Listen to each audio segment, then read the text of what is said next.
Hello बच्चों, let's see this question and here this question से why do banks ask for the collateral while giving loan. Question आपसे बोल रहा है कि बैंक जो है लोन देने के टाइम पे कोलेट्रल की डिमांड क्यों करते हैं, ऐसा क्या है कोलेट्रल में। तो हम यहाँ पर जानेंगे कोलेट्रल के इंपॉर्टेंस के बारे में, तभी तो बैंक उनकी डिमांड करते हैं। तो क्वेश्चन का यहाँ पे की कॉन्सेप्ट है इंपॉर्टेंस ऑफ कोलेट्रल। देखो, आपने सुना होगा कि अगर आप किसी से लोन लेते हो तो वो आपको बोलता है कि मुझे इसके बदले में कुछ गिरवी तो दो। तो वो जो गिरवी रखने वाली चीज होती है ना, उसको बोला जाता है collateral. Bank ask for the collateral while giving loan as a security for the loan, ताकि बैंक को सिक्योरिटी रहे कि हाँ भाई आपने जो लोन लिया है वो आप रिटर्न करेंगे, इसीलिए बैंक अपने पास कोलेट्रल रखवाता है। They give to the borrower को जो भी लोन देते हैं उसके बदले में सिक्योरिटी को एंश्योर करने के लिए वो कोलेट्रल को रखवाते हैं।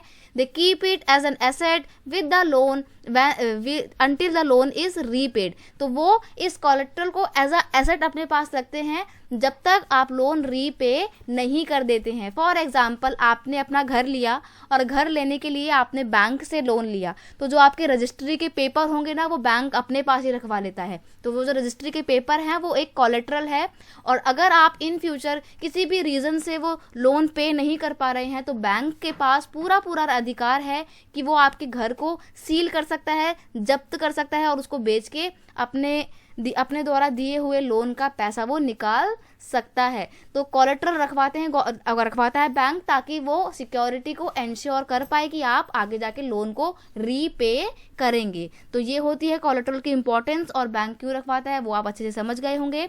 I hope you understand it well. Best of luck.